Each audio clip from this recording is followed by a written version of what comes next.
আচ্ছা, ফার্স্টে একটা কথা বলে নিই যে আমাদের যে পুরো ডাইজেশনের যে প্রসেসটা আছে, কমপ্লিট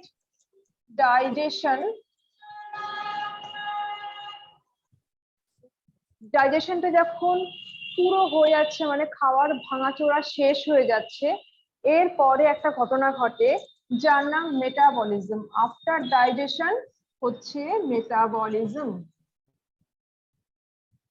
মেটাবলিজম মানে এর মধ্যে দুখানা ফেজ রয়েছে।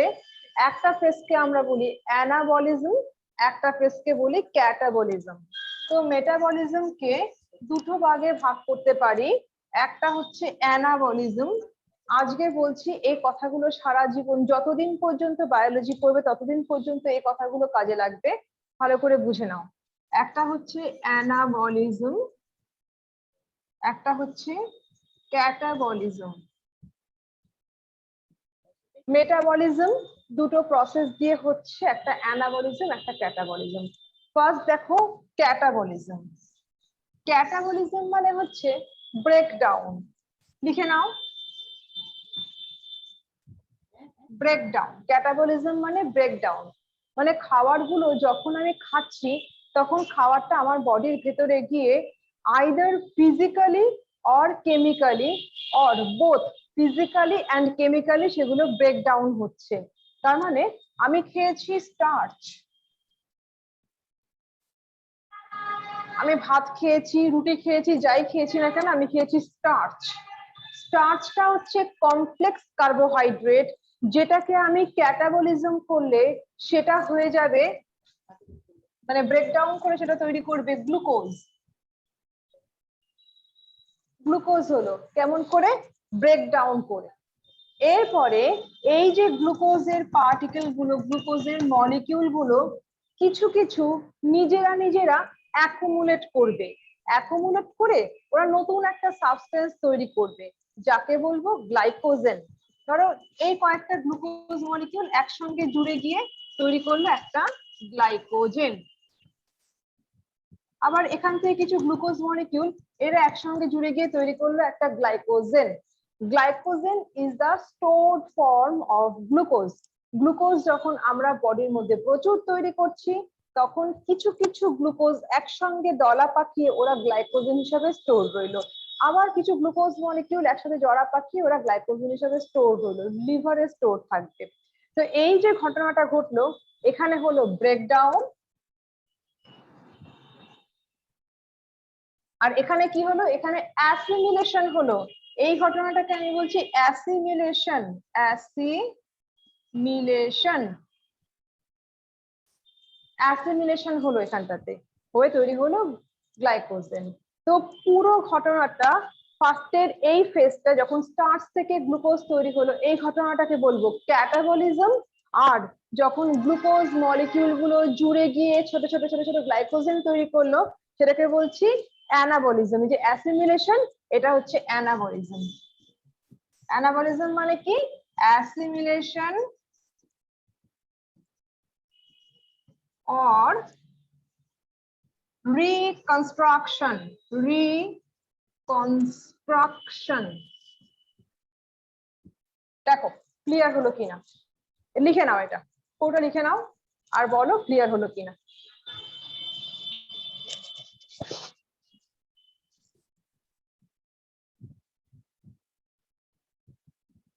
পুরোটা লিখবে। Metabolism has two phases, one is catabolism, another is anabolism। Catabolism এর নিচে লেখো স্টার্চ টু গ্লুকোজ, অ্যানাবলিজম এর নিচে লিখছো গ্লুকোজ টু গ্লাইকোজেন, এভাবে লেখো।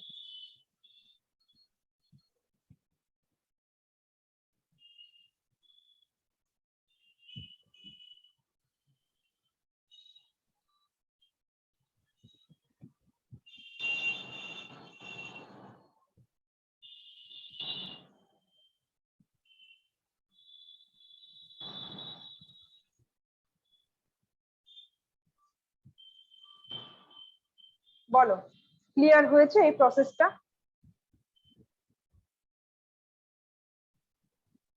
স্বস্তিকা বুঝতে পেরেছো? দৈপায়ন বলো।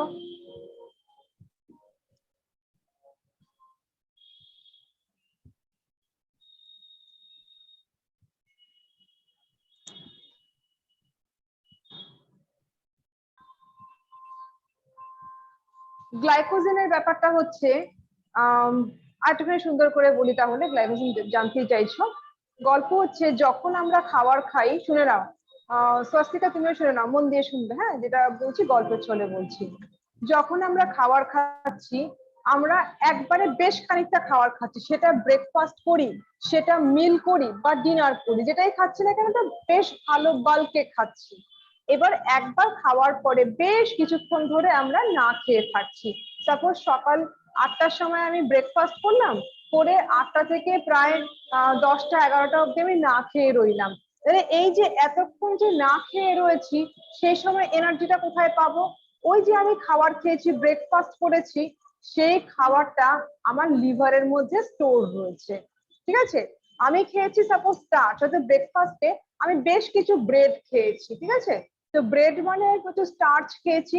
এবার সেই স্টার্চ গুলো ভেঙে মানে ক্যাটাবলিজম হয়ে স্টার্চ গুলো থেকে আমি ফার্স্টে পেলাম গ্লুকোজ। এই গ্লুকোজটা আমার সারা বডির মধ্যে গেল। এবার আমি যে কাজ করলাম, গ্লুকোজ পুড়ে পুড়ে গ্লুকোজ বার্নিং হয়ে সে কাজের জন্য আমাকে এনার্জি দিল।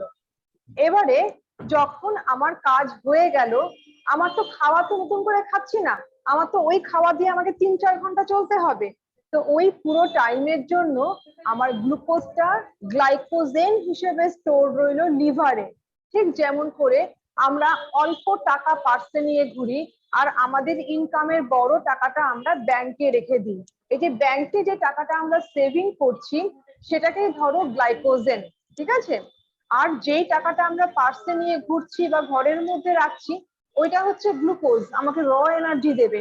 আর আমি আমার দুঃসময়ের জন্য, যে সময় আমি খাচ্ছি না সেই সময় আমি যেন এনার্জি পাই, তার জন্য আমি গ্লাইকোজেন জমাচ্ছি লিভারের মধ্যে। গ্লাইকোজেনটা কি? গ্লুকোজ গুলোই গ্লাইকোজেন হিসাবে লিভারে স্টোর হয়। বলো এবারে বুঝলে?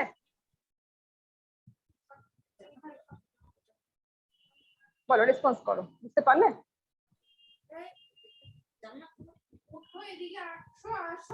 এই কার আনমিউট রয়েছে, মিউট করো।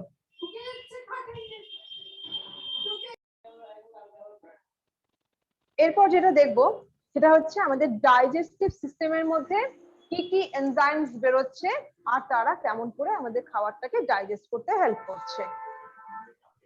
ফার্স্ট ছবিটাকে আমি এখানে আবার এঁকে নিচ্ছি, একবার দেখে নাও।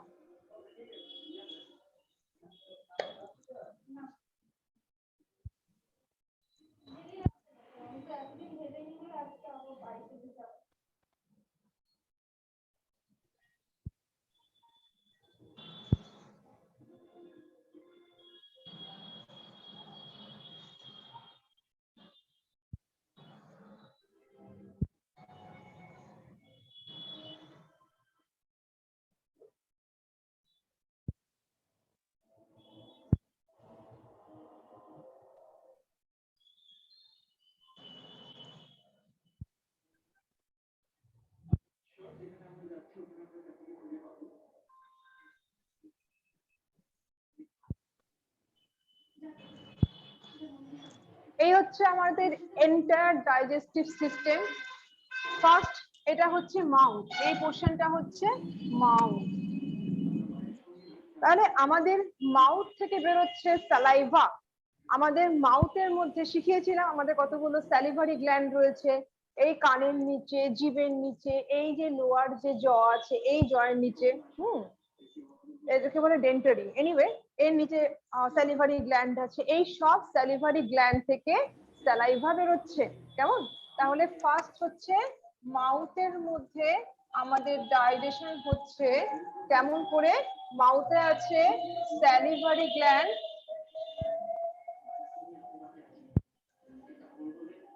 যেখান থেকে বেরোচ্ছে স্যালাইভা, স্যালিভারি গ্ল্যান্ড থেকে বেরোচ্ছে স্যালাইভা। আমরা এমনিতে যেটা ফিল করি, স্যালাইভা হচ্ছে একটা মিউকাসের মতো, একটা একটুখানি চিটচিটে একটু জল জল টাইপের একটা সাবস্টেন্স। ও আর কি করবে, ও তো তেমন কিছুই করে না। কিন্তু আমাদেরকে জানতে হবে এই স্যালাইভা মানে স্যালিভারি গ্ল্যান্ড থেকে যে সিক্রেশনটা বেরোচ্ছে, এটা শুধু জলের মতো নয়, শুধু মিউকাসের মতো নয়, এর মধ্যে রয়েছে টায়ালিন নামে একটা স্পেশাল এনজাইম। এনজাইম কি আছে? এনজাইম তার মধ্যে স্যালিভারি গ্ল্যান্ডের স্যালাইভার মধ্যে এই এনজাইমটা রয়েছে।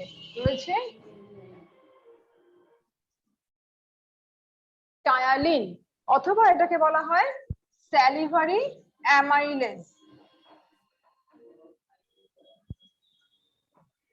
অ্যামাইলেজ কেমন? এই যে এনজাইমটা ভীষণ ইম্পর্টেন্ট এনজাইম।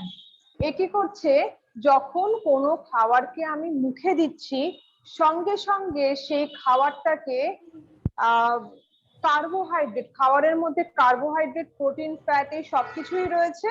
তো সেই খাবারের মধ্যে থেকে কার্বোহাইড্রেটটাকে খানিকটা ডাইজেস্ট করতে হেল্প করছে এই স্যালিভারি অ্যামাইলেজ অথবা টায়ালিন। কি করবে, ও শুধু স্টার্চকে ডাইজেস্ট করবে, স্টার্চকে এই টায়ালিন ডাইজেস্ট করবে, করে তৈরি করবে মল্টোজ। তৈরি করছে মল্টোজ। স্টার্চ ছিল একটা পলিস্যাকারাইড,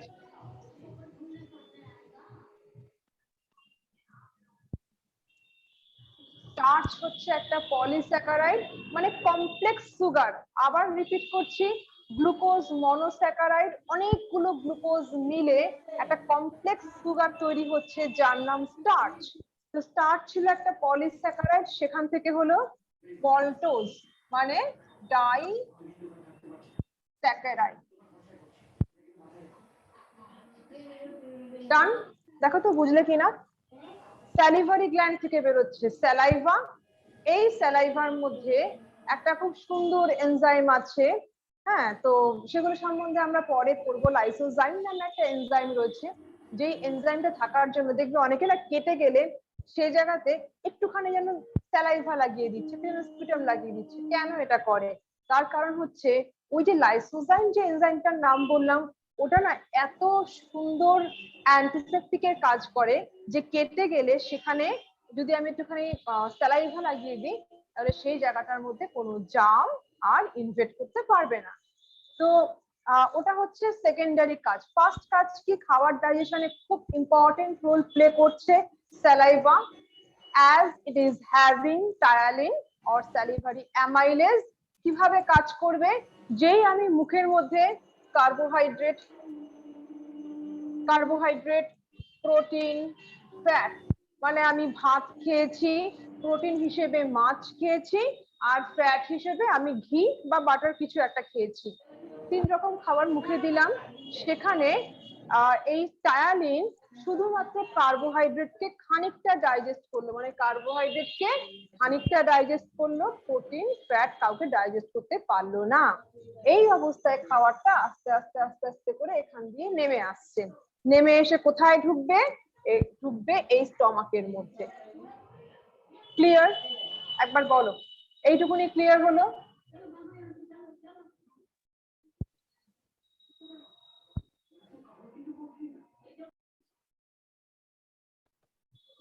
এরপরে চলে যাচ্ছে কোথায়, স্টমাকের মধ্যে খাওয়াটা ঢুকে পড়ছে। আমি আগেই বলেছিলাম stomach is the site for protein digestion. তো আমি এবার স্টমাক নিয়ে লিখছি, নাম্বার 1 মাউথ শেষ।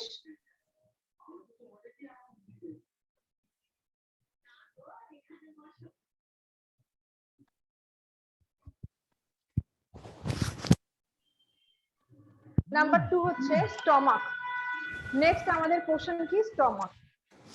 স্টমাকের মধ্যে যখন খাবারটা আসছে, খাবারটার মধ্যে কার্বোহাইড্রেট কিছুটা ডাইজেস্টেড, প্রোটিন এখানে যখন আসছে তখন প্রোটিন কিন্তু ডাইজেস্টেড হয়নি। এখন স্টমাক থেকে বেরোবে, নাম্বার এ দিয়ে লিখছি পেপসিনোজেন। এই জায়গাটা খুব ভালো করে বুঝবে। ফার্স্ট এনজাইম হচ্ছে পেপসিনোজেন, যেটা স্টমাক থেকে বেরোচ্ছে। যখনই আমি জেন লিখছি লাস্টে, পেপসিনোজেন, জেন যখন লিখছি তার মানে এটা হচ্ছে ইনঅ্যাক্টিভ এনজাইম, এটা হচ্ছে প্রো এনজাইম। তো আমি পাশে লিখছি ইনঅ্যাক্টিভ।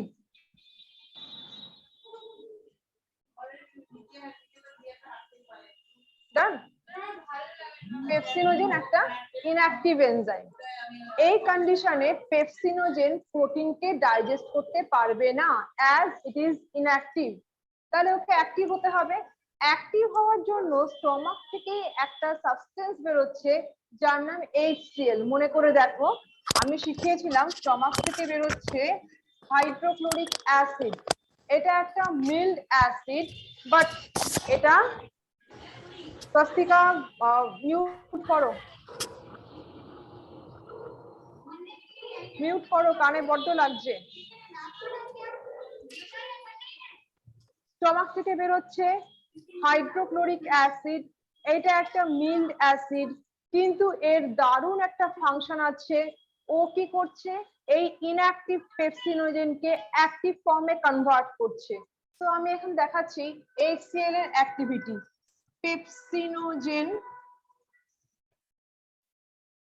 পেপসিনোজেন ও HCl পেলে কনভার্ট হচ্ছে পেপসিন নামে একটা এনজাইমে। This pepsin is active enzyme. This is active enzyme. Pepsinogen was inactive enzyme which cannot digest protein or which cannot break down protein. But whenever this pepsinogen get converted into pepsin, now this pepsin is active enzyme and this pepsin will convert protein. এই pepsin দিয়ে কি করবে, পেপটাইডে convert হবে, peptide অথবা peptone এগুলোতে convert হবে। Pepsin দিয়ে protein digestion হলো, ডান। লিখে নাও এটা।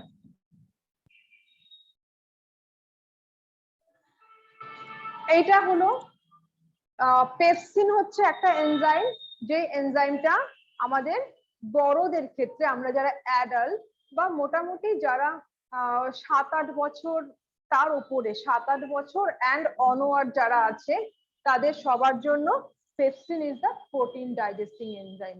কিন্তু একটা কথা বলেছিলাম, মনে করে দেখো, যে যারা ছোট ছোট বাচ্চা, যারা মিল্ক ফিডার, যারা মাদার ব্রেস্ট মিল্ক অথবা মার্কেট থেকে কোনো মিল্ক খায়, যারা সে সমস্ত মিল্ক ফিডারদের ক্ষেত্রে pepsin is not their protein digesting enzyme. In that case, renin is the protein digesting enzyme.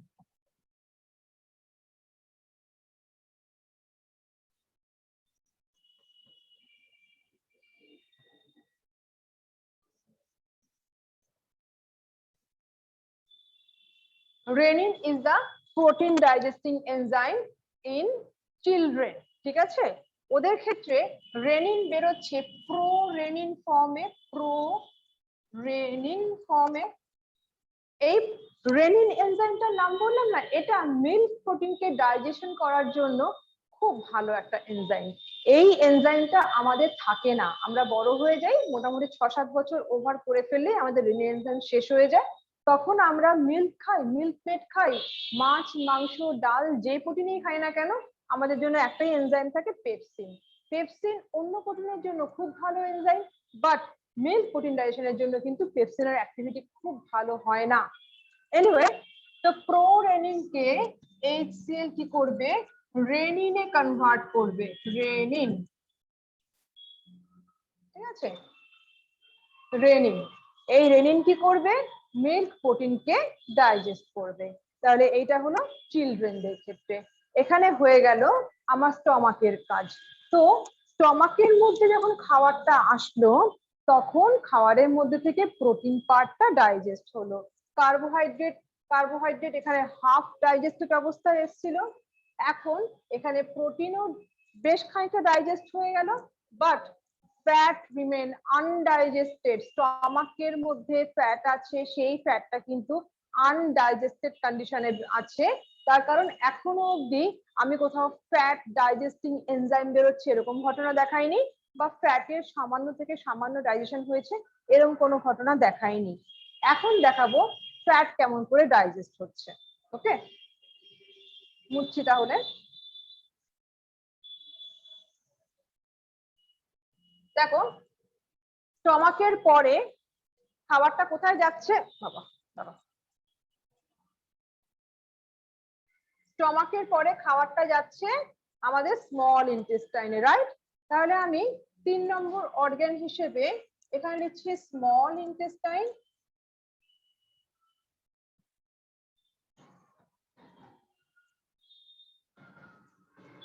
Number 3 organ হচ্ছে স্মল ইন্টেস্টাইন। খাবারটা এখন ওই স্টমাক থেকে বেরিয়ে স্মল ইন্টেস্টাইনে এসছে। এখন আমাকে এই জায়গাটুকুনি একটুখানি বড় করে আঁকতে হবে, মন দিয়ে দেখো কেমন।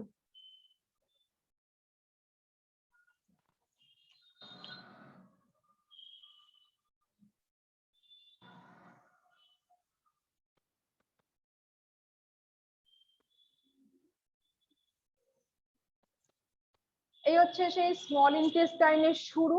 শিখিয়েছিলাম এই সি শেপের পোর্শনটাকে ডিওডিনাম বলে।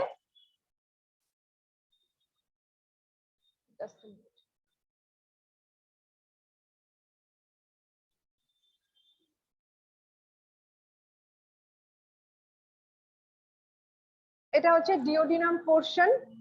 আর স্টমাকটাকে মুছছি এখান থেকে, ডিওডিনামটা দেখিয়ে দিলাম। এবারে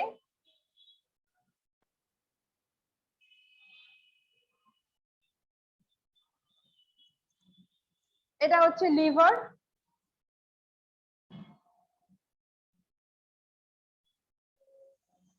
আর এটা হচ্ছে আমাদের প্যানক্রিয়াস। ডান। যেটা দেখাতে চেষ্টা করছি আমি সেটা দেখো।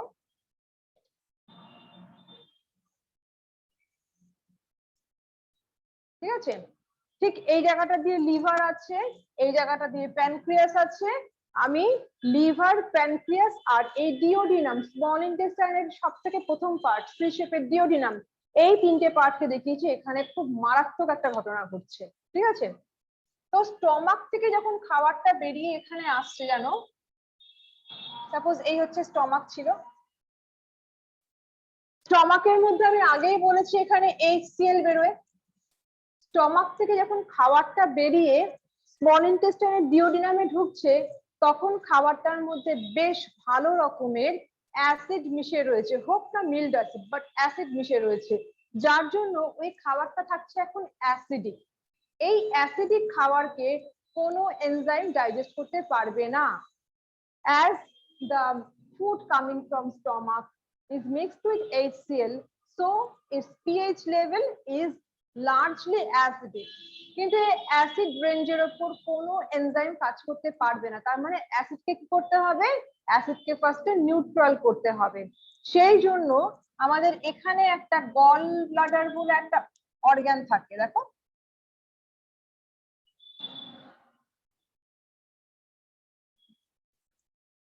দেখতে পাচ্ছ, লিভার, লিভারের এরকম ভেতর দিক করে, সাপোজ এটা লিভার, এর ভেতর দিক করে এরকম করে গল ব্লাডার নামে একটা জায়গা রয়েছে। এই গল ব্লাডার থেকে বেরোচ্ছে বাইল জুস। আমি এখানে লিখছি গল ব্লাডার থেকে বেরোচ্ছে, গল ব্লাডার থেকে বেরোচ্ছে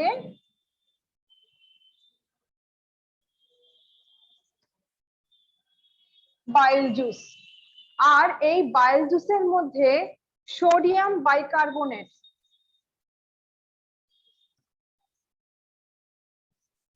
তোমরা খুব ভালো করেই জানো সোডিয়াম বাইকার্বনেট এটা একটা অ্যালকালি। তো এই অ্যালকালি মানে এই সল্ট, বাইল জুসের মধ্যে বাইল সল্ট থাকে, যেটার নেচার হচ্ছে অ্যালকালাইন নেচার। তো এই অ্যালকালাইন নেচারটা, এই যে খাবারটা দেখো, এই যে খাবারটা এসছে স্টমাক থেকে, খাবারটা নেমেছে, খাবারটা অ্যাসিডিক হয়ে রয়েছে। এখন এই অ্যাসিডিক খাবারের উপর যখনই বাইল জুস এসে পড়বে, তখন খাবারটা হয়ে গেল নিউট্রাল খাবার। তখন এই যে খাবারটা এখন হচ্ছে, এই খাবারটা হচ্ছে অ্যাসিডিক, অ্যাসিডিক।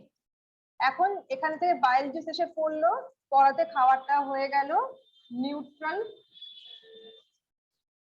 এখন এই খাবারের ওপর যে কোনো এনজাইম কাজ করতে পারবে, খাবারটাকে ভাঙতে পারবে, ব্রেক ডাউন করতে পারবে। So bile juice is important for neutralise the food coming from stomach. Done. Second কথা হচ্ছে, যে খাবারটা স্টমাক থেকে এসেছিল ওর মধ্যে ফ্যাট ছিল, খাবারটার মধ্যে ফ্যাট ছিল, ফ্যাটটা কিন্তু ডাইজেস্ট হয়নি তখনও। দেখে না, ওখানে দেখিয়েছি স্টমাক থেকে যে খাবারটা নামছে ওর মধ্যে কিন্তু ফ্যাট একদম ডাইজেস্ট হয়নি। সেই জন্য কি হয়েছে, ফ্যাটটাকে ডাইজেস্ট করতে হবে, ফ্যাটটাকে কিছুটা হলেও ব্রেক ডাউন করতে হবে। আর বাইল কি করছে, ইট ইমালসিফাইজ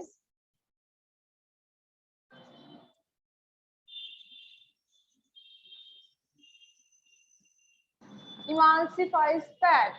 শিখিয়েছিলাম ফ্যাটের ইমালসিফিকেশন মানে হচ্ছে ফ্যাটের একটা বাটির মধ্যে তুমি তেল নিয়েছো, তেলের মধ্যে তুমি বেশ খানিকটা জল ঢেলে দিলে, সঙ্গে সঙ্গে তেলটা মধ্যে টুকরো টুকরো টুকরো ছাকড়া ছাকড়া হয়ে ছড়িয়ে গেল। This is called emulsification. যতক্ষণ না পর্যন্ত ফ্যাটের ইমালসিফিকেশন হচ্ছে, ফ্যাট যতক্ষণ না পর্যন্ত এরকম টুকরো টুকরো হচ্ছে, ততক্ষণ পর্যন্ত কিন্তু কোনো এনজাইম ফ্যাটকে ডাইজেস্ট করতে পারবে না। তার জন্য ফ্যাটের ইমালসিফিকেশন হওয়া দরকার। আর বাইল জুস একদিকে খাবারটাকে নিউট্রাল করছে, আর একদিকে খাবারের ফ্যাট পোর্শনটাকে ইমালসিফাই করছে, যাতে পরবর্তী এনজাইম গুলো ফ্যাটটাকে ডাইজেস্ট করতে পারে। কারণ এখনো অবধি ফ্যাট ডাইজেস্ট হয়নি, ডাইজেস্টিভ সিস্টেমে একটা হেডেক রয়ে গেছে যে ফ্যাটকে তো এখনো আমি ভাঙতে পারলাম না। সো এই পর্যায়ে এসে ফ্যাটের কি হলো, ইমালসিফিকেশন হলো। বলো এইটুকুনি ক্লিয়ার হলো? ঠিক। এবারে খাবারটা এখানে চলে এসছে, আমি একটুখানি মুছছি। হ্যাঁ,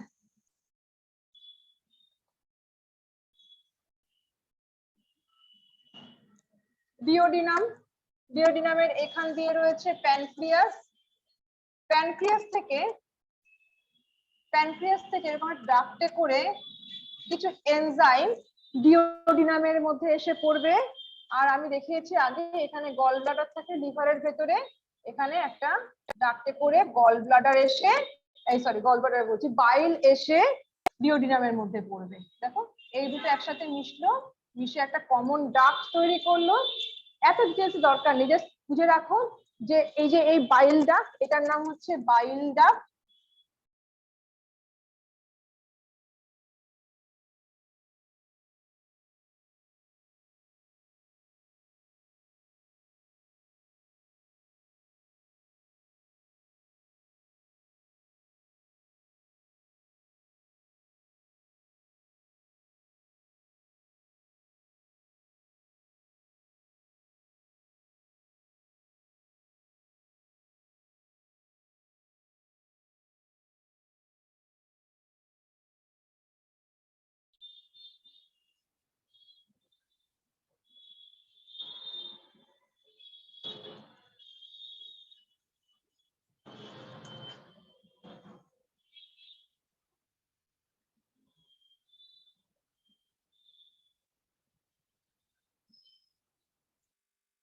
যেটা বলছিলাম, এই হচ্ছে বাইল ডাক্ট আর এই হচ্ছে প্যানক্রিয়েটিক ডাক্ট। এই দুটো ডাক্ট মিশে একটা কমন ডাক্ট হয়ে ডিওডিনামের মধ্যে পড়ছে।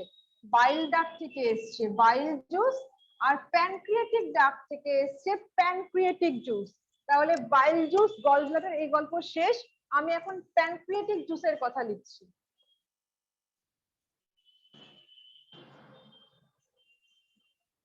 প্যানক্রিয়েটিক জুস, যেটার মধ্যে বেশ কিছু রকমের এনজাইম আছে।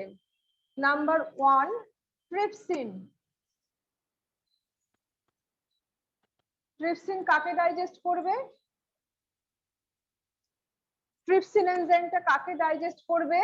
ট্রিপসিন ডাইজেস্ট করবে প্রোটিনকে। ট্রিপসিন হচ্ছে protein digesting enzyme, protein digesting enzyme. ঠিক আছে, প্যানক্রিয়েটিক ডাক্ট দিয়ে যে প্যানক্রিয়েটিক জুসটা আসছে, সেই জুসের ফাংশনটা আমি লিখছি।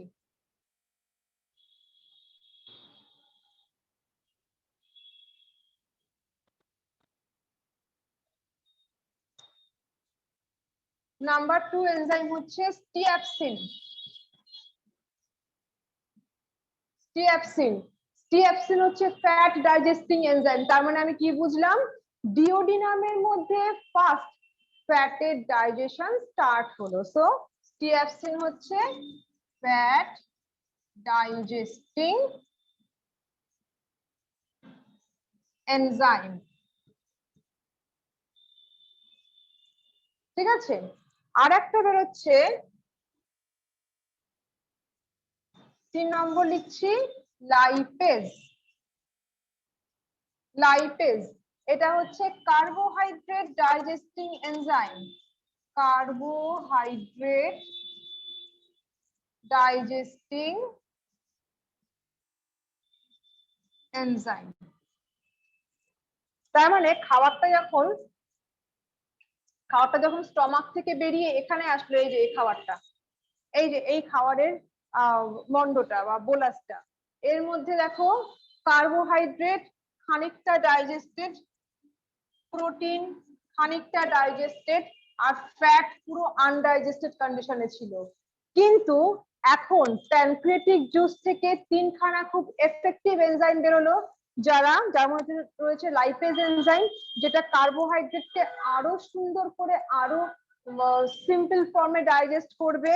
রয়েছে ট্রিপসিন, প্রোটিন ডাইজেস্টিং এনজাইম, প্রোটিনটাকে আরো সুন্দর করে ডাইজেস্ট করবে। আর রয়েছে স্টিয়াপসিন, ফ্যাট ডাইজেস্টিং এনজাইম, মানে ফ্যাটকে ফার্স্ট ডাইজেস্ট করলো।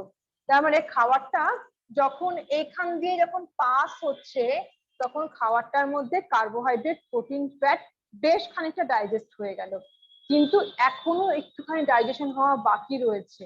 সেটা কোথায় হবে? স্মল ইন্টেস্টাইনের বাকি পোর্শন গুলোতে। বলো, বুঝতে পারলে? এইটুকুনি বলো, এইটুকুনি ক্লিয়ার হলো ফান্ডা?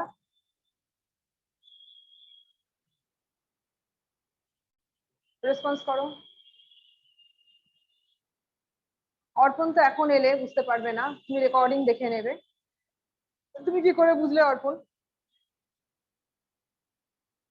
অর্পণ সামনে এসো, দেখি তুমি কেমন বুঝেছো, নেক্সট ডে এসো দেখছি। আচ্ছা, তাহলে এইটুকুনি হলো। এবার আমি যাচ্ছি স্মল ইন্টেস্টাইনের বাকি পোর্শনে। এটা কিন্তু স্মল ইন্টেস্টাইনের আন্ডারেই কিন্তু বললাম, কারণ ডিওডিনাম পোর্শনটা কিন্তু স্মল ইন্টেস্টাইনের পোর্শন। সো স্মল ইন্টেস্টাইনের ডিওডিনাম মানে স্মল ইন্টেস্টাইনের ডিওডিনাম এই পোর্শনের মধ্যে এই ঘটনাগুলো ঘটলো। ডান।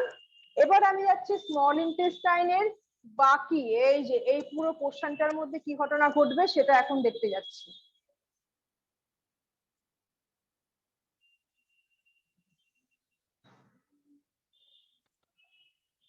স্মল ইন্টেস্টাইন হেডিং এর মধ্যে লিখছি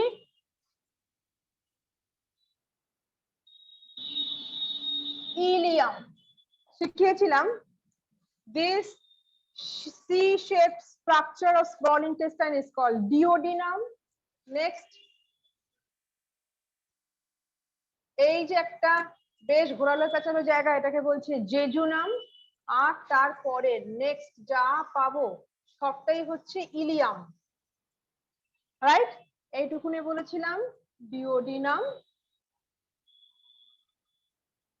এইটুকুনিকে বলেছিলাম জেজুনাম, আর বাকি পুরোটাকে বলেছিলাম ইলিয়াম।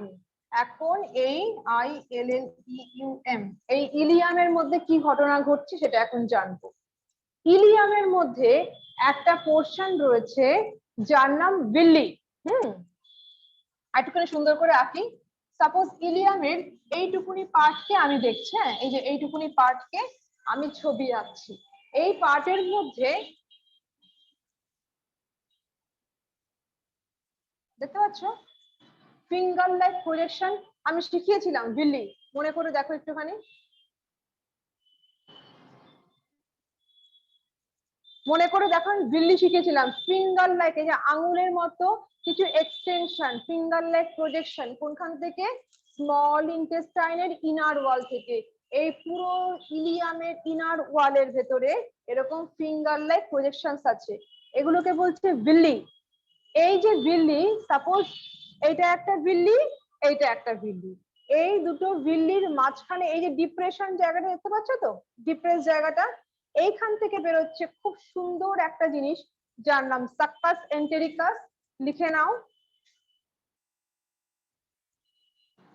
সাক্কাস এন্টেরিকাস। সাক্কাস এন্টেরিকাস হচ্ছে intestinal juice. Succus entericus or intestinal juice, ঠিক আছে? সাক্কাস এন্টেরিকাস হচ্ছে ইন্টেস্টিনাল জুস, এই ইন্টেস্টিনাল জুসের মধ্যে খুব এফেক্টিভ কিছু এনজাইম থাকে, যেমন ইরেপসিন, এন্টেরোকাইনেজ। দেখবে তোমার বইতে কি কি নাম লেখা রয়েছে, আমার হাতে বই নেই যার জন্য আমি নামগুলো দেখে বলতে পারছি না। অনেক রকম এনজাইম তোমার বইতে হয়তো কয়েকটা বেছে বেছে কয়েকটা নাম দিয়েছে। হ্যাঁ, তো ইরেপসিন, এন্টেরোকাইনেজ, অ্যামাইলেজ, এরকম করে কয়েকটা নাম তোমার বইতে দেওয়া থাকবে।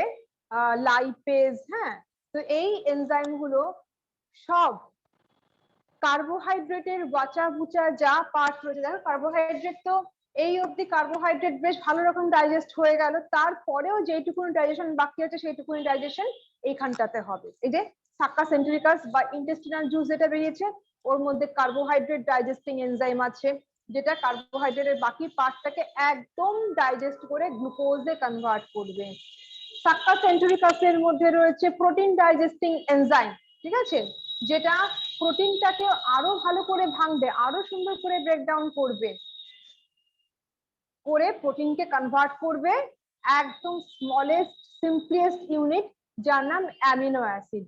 ফ্যাটকে একদম সুন্দর করে ব্রেকডাউন করবে, করে তৈরি করবে ফ্যাটি অ্যাসিড গ্লিসারল।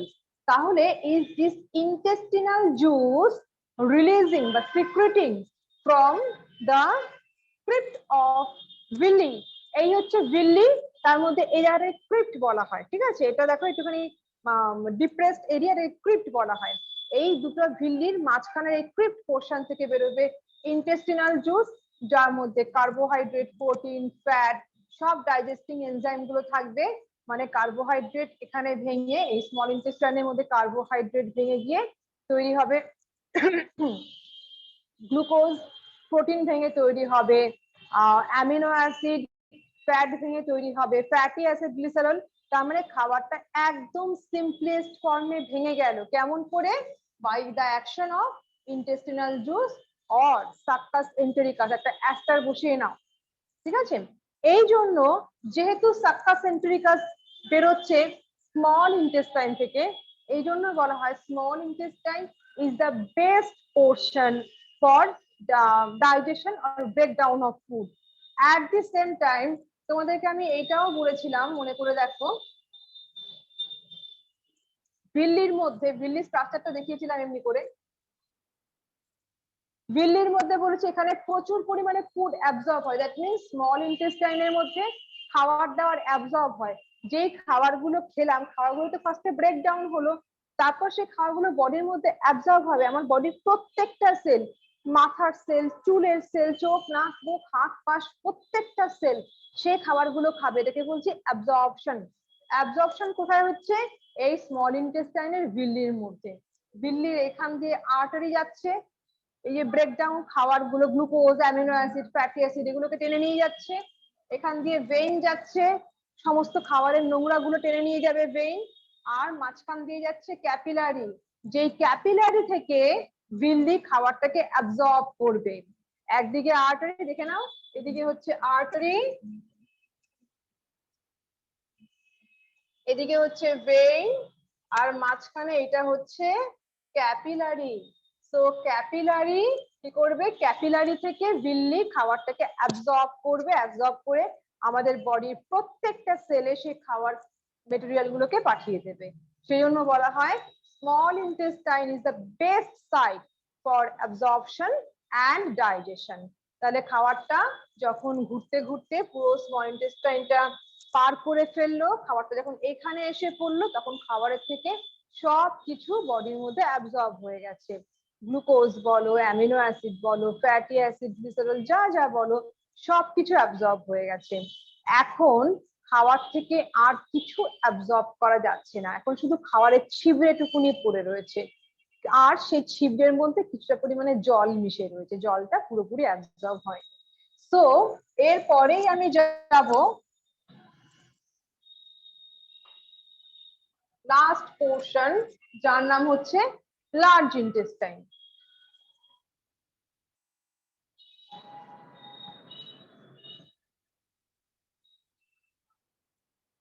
এই যে এই পোর্শনটা দেখো, এই যে এই পোর্শনটা লার্জ ইন্টেস্টাইনের মধ্যে কি হচ্ছে? Only absorption